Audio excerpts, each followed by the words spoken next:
51. Rejang tertawa mendengar kata-kata kakaknya. Lalu dia pun menjawab, "Karena dia putri Rianti Chu."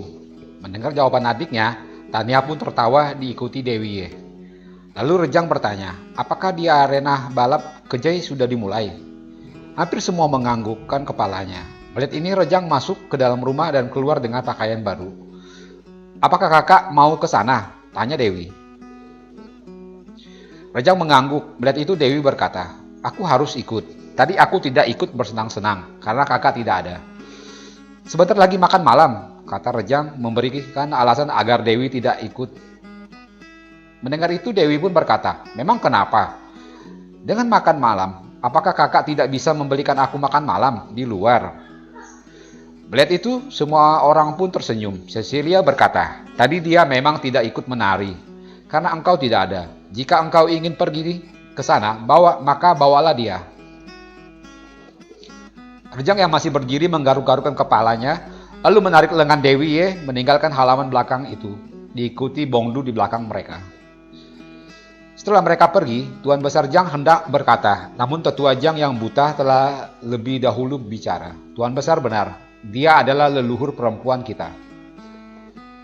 Kami sengaja menyembunyikan informasi ini di depan orang lain dan anak-anak," tambah Franklin. Mendengar itu Tuan Besar Jang berkata, "Usianya sudah hampir 14 tahun. Mungkin 2 atau 3 tahun lagi dia akan dibawa pulang." Franklin mengangguk lalu menjawab, "Itu gunanya Sultan Ali ada di sini, dan aku sendiri yang akan mengantarkannya kelak." Tuan Besar Jang mengangguk sembari berkata, "Jika begitu aku mengerti. Namun bagaimana kalian bisa menyembunyikan darinya?" Adik sudah tahu sejak pertama kali dia melihat Dewi. Namun Dewi yang tidak tahu soal ini, jawab Tania sembari tersenyum. Mendengar kata-kata Tania, Franklin menatapnya. Tania pun tersenyum menjawab, "Ayah, apa yang bisa disembunyikan dari adikku? Aku pun tahu, walau ayah tidak menceritakannya, namun aku tetap menjaganya, agar Dewi dan anak-anak itu tidak mengetahuinya." Franklin mengacungkan jempolnya. Cecilia pun berkata, "Jadi selama ini engkau sudah tahu siapa Dewi itu?" Tania mengangguk menjawab, "Adik sudah mengatakannya kepadaku sejak di Weilun. Makanya aku suka tertawa jika melihat adikku kehabisan akal menghadapinya," tambah Tania sembari tertawa. Pembicaraan mereka dibicarakan dengan sedikit berbisik-bisik agar tidak didengar oleh anak-anak dan Rianti. Cecilia yang mendengar itu pun ikut tertawa, menganggukkan kepalanya lalu berkata, "Engkau benar, terkadang kasihan melihatnya." Tuan Besar Jang yang juga ikut tertawa. Setelah berhenti, dia berkata, "Namun seharusnya orang tuanya di sini sudah harus mengetahui bahwa 2-3 tahun lagi dia akan pergi dari sini." "Itu yang kami pikirkan cara menyampaikannya," jawab Franklin. Cecilia pun menambahkan, "Karena ibunya adalah adikku. Kami tahu sifatnya. Jika dia tahu, maka dia akan membawa jauh putrinya itu." Tuan Besar Jang menggelengkan kepalanya lalu berkata, "Jika itu dia lakukan, sama saja membunuh putrinya secara perlahan. Karena sakit yang dia derita hingga bisa membuat dia gila." Penjelasan Tuan Besar Jang sama dengan penjelasan Tetua Jang dan Sultan Ali. "Lalu bagaimana baiknya menurutmu?" tanya Franklin. Tuan Besar diam sejenak berpikir lalu bertanya pada Sultan Ali, "Berapa lama untuk membuka segel hingga dia tamat belajar?" Sultan Ali yang ditanya segera menjawab, "Tuan Besar, pembukaan segel butuh 3 hari. Untuk mempelajari semuanya mungkin butuh waktu 6 bulan paling lama." "Tidak bisa dipersingkat?" tanya Tuan Besar Jang. Sultan Ali pun kembali menjawab, "Tergantung dengan dia. Berapa lama dia bisa menyerap semua pelajarannya. Dan yang paling penting, yang paling utama adalah apa pilihannya." Mendengar itu Tuan Besar Jang terdiam. Apa yang disampaikan itu memang benar. Andai pun cepat dia menyerap semua ilmu yang diajarkan, namun jika pilihannya untuk memimpin suku, maka dia akan tinggal di sana. Semua pun menjadi diam, berpikir apa yang mesti dilakukan. Tania pun tertawa melihat orang-orang tua itu. Mendengar tawa Tania, semua orang menatapnya.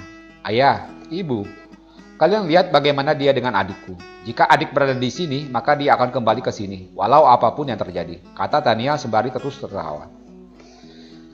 Mendengar itu semua pun tersenyum, namun Cecilia berkata dengan wajah pucat, "Bagaimana jika adikmu dipaksanya untuk ikut dia, maka aku akan kehilangan putraku." Cecilia mengatakan itu bukan tanpa alasan, melihat bagaimana menurutnya Rejang jika Dewi meminta sesuatu. Tania menggelengkan kepalanya. Tugas adik di sini masih banyak. Jika nanti di usia tua dia ingin tinggal di sana, aku pikir tidaklah menjadi masalah. Apa yang kalian bicarakan? Rianti sudah berdiri di dekat meja itu di sisi Cecilia sembari tersenyum.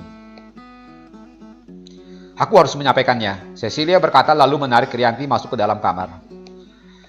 Franklin tidak bisa mencegahnya karena istrinya pun takut putranya dibawa pergi oleh Dewi. Tania tertawa melihat ibu dan bibi kecilnya masuk ke rumah. Semua mata menatap pada Tania yang kali ini tertawa lepas hingga dapat didengar oleh semua orang yang berada di puncak itu. Sementara itu di dalam kamarnya, Cecilia menceritakan semua kepada Rianti, yang dari pertama sudah menangis mendengar penjelasan Cecilia. Mengapa kalian menyembunyikan hal ini dariku begitu lama? Tanyanya. Cecilia memegang tangan adiknya lalu menjawab, karena kami tidak ingin engkau bersedih. Rianti yang menangis mencoba tersenyum mendengar jawaban kakaknya itu. Lalu dia pun berkata, aku bukan anak belasan tahun. Jika dijelaskan aku akan mengerti. Cecilia pun tersenyum mengangguk. Lalu dia berkata, yang terpenting di waktu itu kita bisa membawa Dewi kembali ke sini. Mendengar itu Rianti tertawa lalu menjawab, kakak, aku ibunya. Namun aku tidak lebih hanya ibu angkat. Ada yang lebih berhak daripada diriku yaitu sukunya. Jika kita menyerahkan dirinya, maka aku akan kehilangan putraku yang akan ikut tinggal di sana, jawab Cecilia. Mendengar itu Rianti pun tertawa senang, lalu dia berkata, kakak, putramu itu memiliki tugas yang harus dia jalani. Jika nanti di usia tua dia memilih mengikuti putriku, tentu bukan masalah, kita bisa datang ke sana untuk melihat mereka. Kali ini Cecilia yang tersenyum senang lalu menjawab, engkau benar, mengapa kita harus memikirkan hal yang belum terjadi? Kedua kakak dan adik sepupu itu pun akhirnya tertawa. Setelah itu mereka keluar dari kamar kembali ke halaman belakang. Franklin yang menatap wajah istrinya bersama Rianti yang tersenyum senang menjadi penasaran. Lalu dia pun bertanya, apa yang kalian bicarakan? Rianti menarik tangan kakaknya lalu dia menjawab pertanyaan Franklin. Kakak ipar menyembunyikan sesuatu begitu lama, maka sekarang kami berdua akan menyembunyikannya juga. Mendengar itu Franklin pun tertawa, lalu dia pun berkata, bagus, engkau dapat menerimanya, percayalah, di waktu itu aku sendiri yang akan mengantarnya.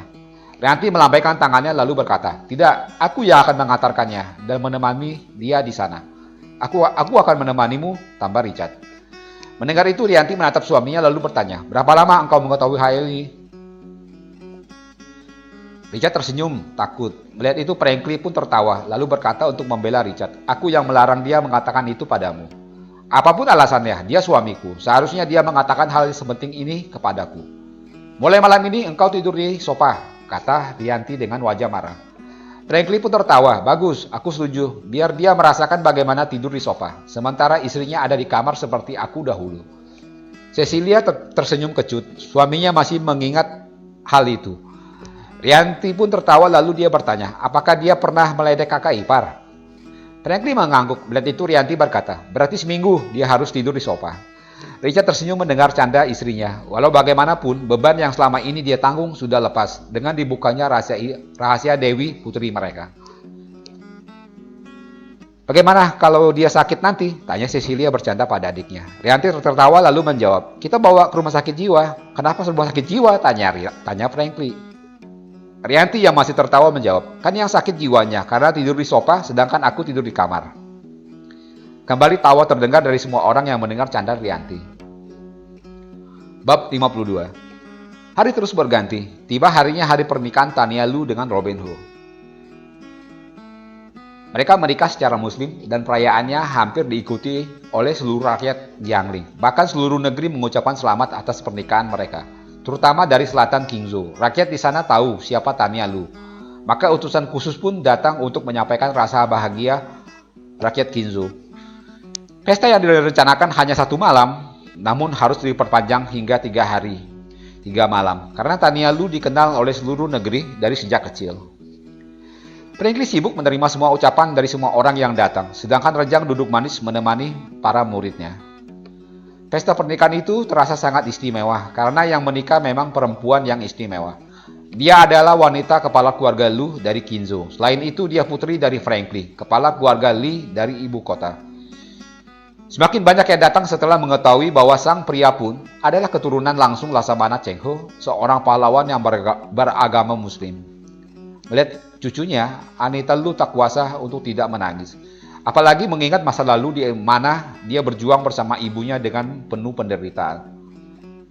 Begitu juga dengan Jimmy Chu dan Roslyn. Ditambah keluarga Chu yang kini dipimpin olehnya, mereka menambah meriah pesta itu.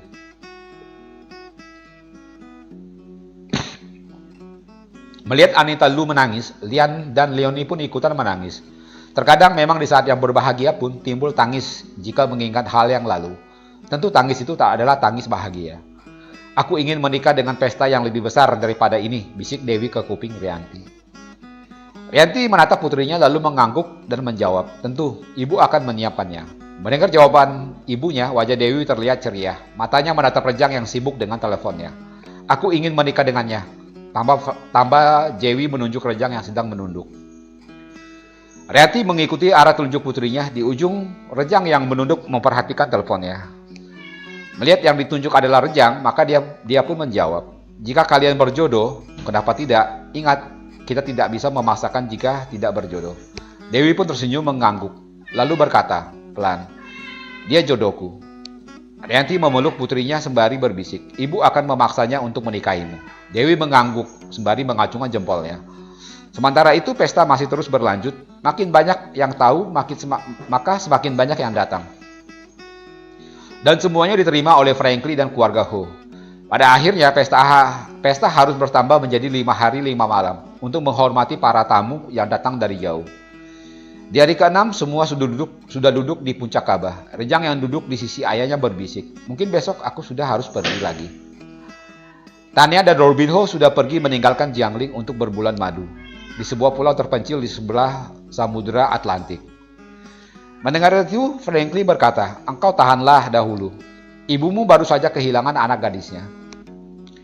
Rejang pun tertawa lalu menjawab, ayah, anak gadisnya cepat atau lambat akan segera pulang. Sedangkan aku harus berjalan kaki mengelilingi negeri ini. Cecilia yang sudah berdiri di sisi putranya pun berkata sembari mengelus kepalanya. Engkau sudah lama di sini, tugasmu masih panjang, maka ibu memberikan izin padamu untuk berangkat, namun tidak besok. Nanti di akhir minggu, baru engkau boleh pergi.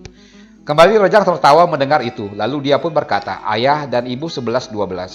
Jika yang satu tegas menyatakan untuk menunda waktu, yang satunya mengizinkan asal waktunya ditunda. Mendengar itu, Frankly dan Cecilia pun tertawa. Melihat itu, Rejang memegang tangan ibunya lalu berkata, aku akan berada di sini hingga akhir minggu sesuai permintaanmu, wahai ibunda. Frankly yang tersenyum mengangguk lalu berkata, mumpung engkau berada di sini, maka engkau bantulah aku melatih ibu. Sekarang tingkatnya sudah mendekati dewa perang. Mendengar itu Rejang pun kembali tertawa sembari menarik Cecilia untuk berdiri. Lalu dengan cepat dia menusuk beberapa bagian di tubuh ibunya. Selesai. Sekarang ibu adalah dewa perang dari keluarga Chu. Rejang berkata sembari tertawa. Mendengar itu Frankly menarik istrinya untuk duduk lalu berkata, coba engkau tarik napas, tahan dan coba engkau salurkan tenaga dalam di tubuhmu ke 9 titik yang pernah aku beritahukan. Engkau di mana posisi titik itu? Cecilia mengikuti perintah suaminya, menarik napas, menahannya, lalu menyalurkan tenaga yang terkumpul di dalam tubuhnya melalui 9 titik yang pernah Frankly sebut. Setelah melakukan itu Cecilia tersenyum lalu berkata, aku merasakan aliran tenagaku begitu lancar. Melalui titik yang kemarin seperti tersumbat, namun sekarang sudah lancar. Mendengar itu Frankly pun tertawa lalu berkata, dia memang hebat dan tidak sia-sia latihanmu selama 20 tahun ini. Nanti aku tambahkan dengan ilmu mengendarai daun mengejar awan. Ilmu apa itu? Tanya Cecilia. Frankly tersenyum menjawab, walau tenaga dalammu cukup besar dan engkau menguasai beberapa ilmu bela diri, namun kecepatanmu masih kurang. Maka ilmu mengendarai daun mengejar awan adalah ilmu tertinggi yang aku miliki untuk meningkatkan kecepatan dan keringanan tubuh. Apakah bisa dipakai untuk hinggap di daun itu? Tanya Cecilia. Frankly mengangguk. Lihat ini, Cecilia pun berkata, ayo engkau latih aku sekarang. Nanti, sekarang tamu kita masih berada di sini. Jika mereka sudah pulang, maka aku akan melatihmu, jawab Frankly. Memang Cecilia mendapatkan pelatihan dari Frankly. Tadinya hanya untuk menjaga diri, namun bakat yang dimiliki Cecilia cukup bagus. Ditambah bantuan tenaga dalam dari suaminya, maka peningkatan Cecilia walau lambat namun bisa mencapai puncaknya, dewa perang. Ditambah pelatihan dari putri dan putranya, maka kekuatan Cecilia tidak bisa diremehkan. Jika hanya para guru ataupun para jagoan di negeri ini bukanlah lawannya. Hanya yang kurang darinya hanya satu, kurang banyak pengalaman bertarung. Hingga dia hanya mendapatkan teori dan tidak mempraktekannya. Untuk menutupi itu, sering Frankly terkadang Tania menjadi lawan tandingnya. Walau dia kalah, namun tetap mendapatkan pelajaran berharga dari mereka. Tadi malam, putranya sudah mengatakan bahwa hari ini dia akan pergi. Setelah sarapan pagi, Cecilia membereskan tas besar milik putranya, memasukkan beberapa lembar baju dan menyusunnya. Apakah kakak sudah waktunya meninggalkan Jiangling lagi? Tanya Dewi yang sudah berdiri di pintu kamar. Cecilia menariknya untuk masuk, sembari menjawab, engkau benar, Cecilia menariknya untuk masuk sembari menjawab, engkau benar, kali ini entah berapa lama kita dapat berjumpa lagi dengannya. Dewi pun tersenyum lalu berkata, kita bisa menghubunginya jika rindu, dan kita bisa menyusul dimanapun dia berada. Cecilia menggelengkan kepalanya lalu berkata, dia hanya mau menerima telepon dari pamanmu. Dewi tertawa lalu berkata, kalau begitu dia juga harus mau menerima telepon dariku. Mendengar itu Cecilia tersenyum lalu berkata, engkau jangan terlalu memaksanya. Jika dia ingin menerima teleponmu, maka engkau bisa meneleponnya. Namun jangan engkau pinta padanya untuk selalu menerima teleponmu. Mengapa? Tanya Dewi. Cecilia tersenyum lalu menarik tangan Dewi untuk duduk di sisinya.